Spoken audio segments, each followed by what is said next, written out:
Hello dear students, a very good day to all of you. Dear students, I am Dr. Merily Roy, Head of the Department of English from Indira Gandhi Government Arts and Commerce College, Vaishali Nagar. My college is affiliated to Hemchand Yadav University, Durg. So dear students, we will be dealing with John Galsworthy's play Strife. This is a part of BA Part 2 English Literature Paper 2. Dear students, I will be dealing with character sketch in this video, as the critical appreciation and the explanation part has already been done by my esteemed friend Dr. Ravinder Chhabra. So this video will be divided into two parts. In the first part, I will be dealing with the character sketch of Roberts, and in the second part of the video, I will be dealing with the character sketch of John Anthony.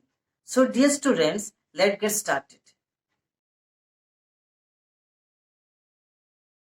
So dear students, let's start the character sketch of Roberts. So before starting the character sketch of David Roberts, let us have an introduction of the writer, the dramatist, John Galsworthy.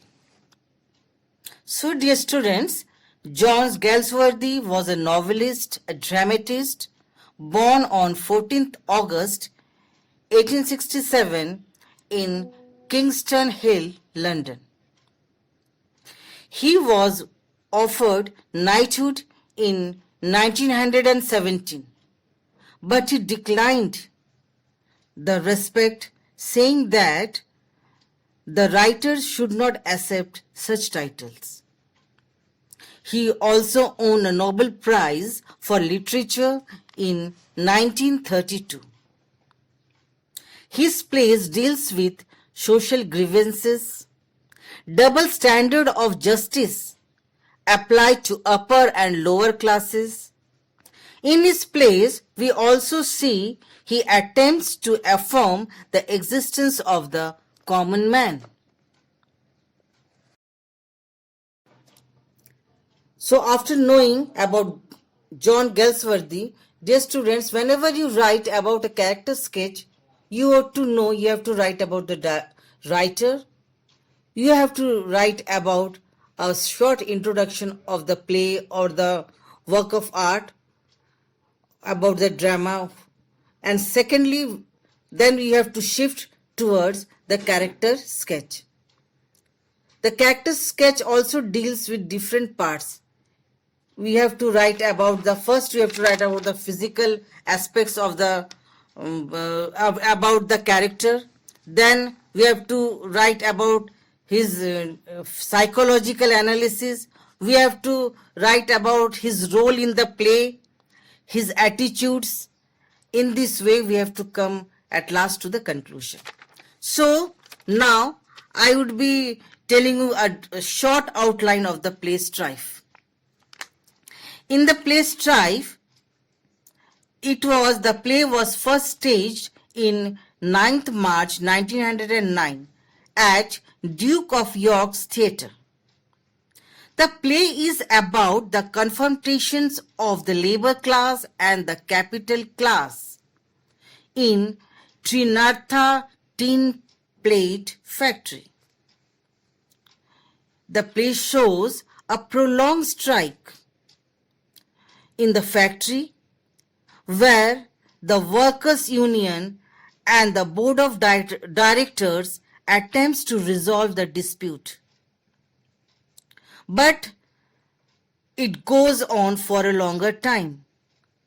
The play shows a conflict between the character John Anthony, who is the chairman of the company, and David Roberts, who is an active leader of the workers' union.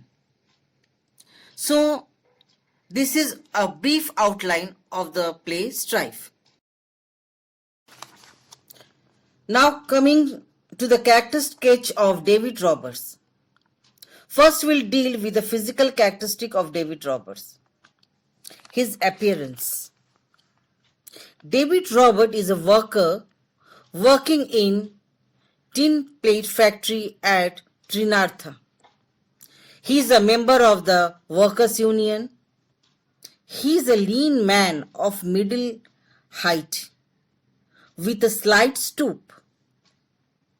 He has a brown-grey beard, moustaches, high cheekbone with hollow cheeks and small fiery eyes. He wears an old and greasy blue suit and carries a bowler hat with him always. About his habits, he was in the habit of pronouncing the English in an Italian way with lots of accents and consonants. He was a very caring man. His family consists of his wife, Annie Roberts, who was ailing due to poverty. So these are the main characteristic traits of David Robert. In the next point, we'll be dealing with temperament and habitual characteristics of David Roberts. That is his stubbornness, his leadership characteristics, his farsightedness, and his caring towards his wife. David Robert was an active leader of the tin plate factory who was striking at the moment of the play opens. He is stubborn and adamant in nature. He was a man of strong determination, as he wanted that the company owners should understand the poor living conditions of the workers. They should understand the poverty-stricken life of the workers, and hence they should enhance their wages. And so the strike was all about. Further, David Roberts was a far-sighted man. He was aware that the workers had a very important role in the factory. And when the workers had gone for the strike, it was ruining the company. He also knew that all the shareholders of the company were also very annoyed with the strike, with the board of directors, with the chairman. So he wanted that this strike should go on for a prolonged time, because if it goes on for a prolonged time, it would cause a loss to the company, and at last the company had to surrender before the workers' demand. And so he was always in a tendency to initiate a urge, a unity in the workers.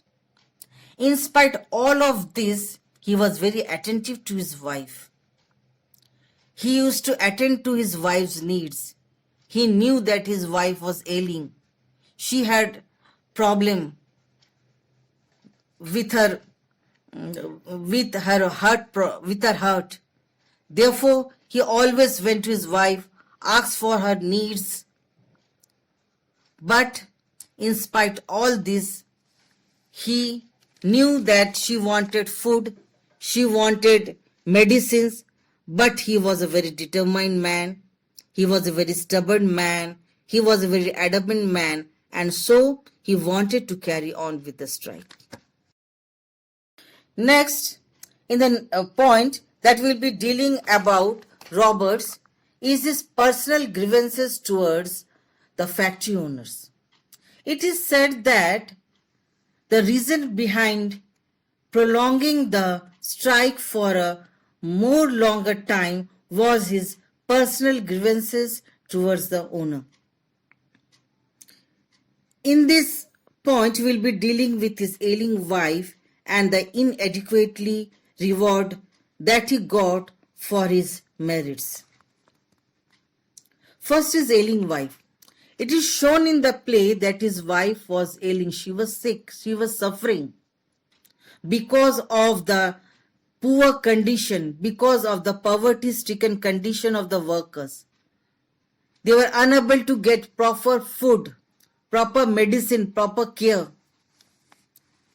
And so he assumed the condition of his wife was mainly due to the factory owners.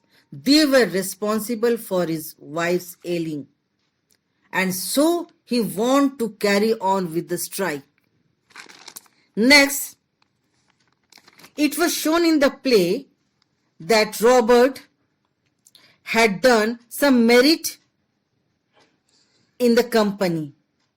He had done some sort of discovery by which the company had earned many pounds. But he was not rewarded adequately for his discovery or for his merit.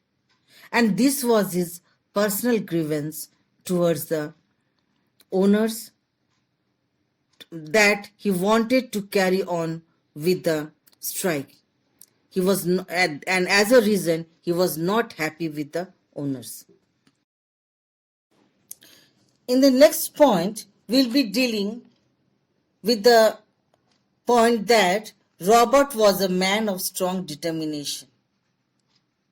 And in this point, we'll discuss about the point that owners should visit the workers and they should stop discrimination towards the workers. In the play, we see that Robert said that the workers are human too. They also live, they also want food. And so the director should understand their problem.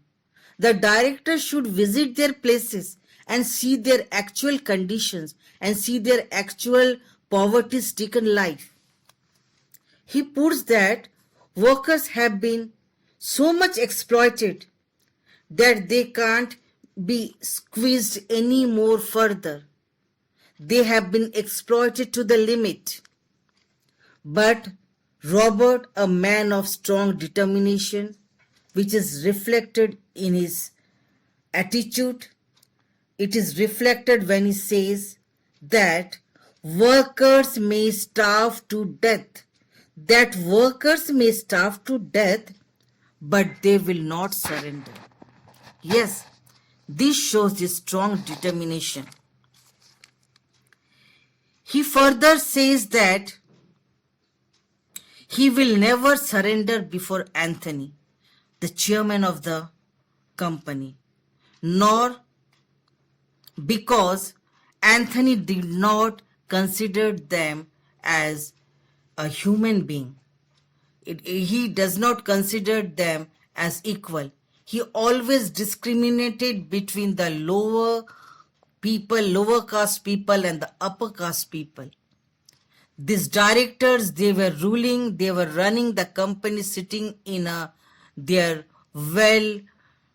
comfortable chairs, and they did not peep out or see the tragic conditions of the poor people, of the workers, that they were practically starving. And so he wanted that this discrimination should stop, and so he took stand against it. In this point, we're dealing with the view that Roberts had a strong sense of self-respect. And in this point, we'll be discussing the sub-point that he denied help from Enid Underwood. And he was of the view that workers should not produce children. So, in the play, it is shown that Robert is also of the view that workers have to face crisis for money or food throughout their life until he dies. So, he doesn't want that workers should have children.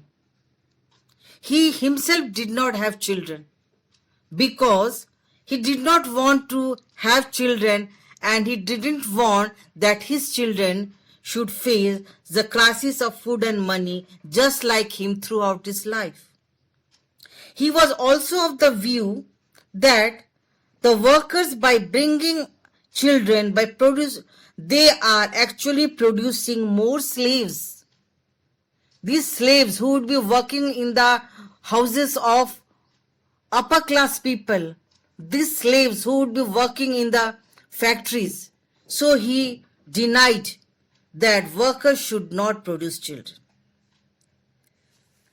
Robert's sense of self-respect is also shown by the fact that there is a character called Enid Underwood, who is the daughter of the chairman, Anthony.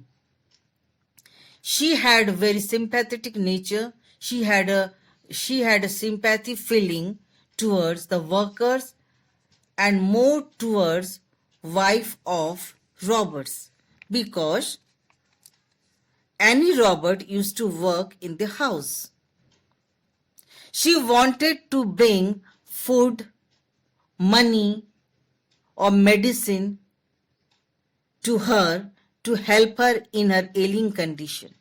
But Robert, due to his esteemed self-respect, he wanted that his wife should not take any type of help from neither from Enid or neither from any of the capitalist class or the owners. At some instance, he had to behave very rudely towards Enid when she proposed to help them. But he did behave rudely because he knew that he was behaving rudely, but he wanted to put his view firmly that he did not wanted any help because he was a man of self-respect. So to conclude, dear students, you have seen through the video that Robert came out to be a very strong, determined, a man of self-respect. He was a great orator, a speaker, a powerful man, and he was able to persuade the workers to believe in his views, that they should not come in terms with the board of directors. They should they should go on with this strike. But Robert has to leave the meeting on hearing that his wife was in her deathbed. And as soon as he left the scenario, other workers, they assembled and came to a conclusion that Robert was punished for his views, and they would be punished similarly if they carry on with the similar view of Robert. So they decided to come in terms with the board of directors, and at last the strike came to an end, where some of the demands were met and the workers were happy, and they continued their work. But at that instance, Robert arrived in the scenario. He found that he was discarded by the group of workers. Similarly, the another extremist, the chairman, John Anthony, was also discarded by the board of directors. Whatever may be the end of the play, we see that Robert, throughout the play, carried on with his rigidness, with his self-esteemed egoism, with his determination, and with his self-respect. So, dear students, I hope you have understood the aspects of Robert's character sketch.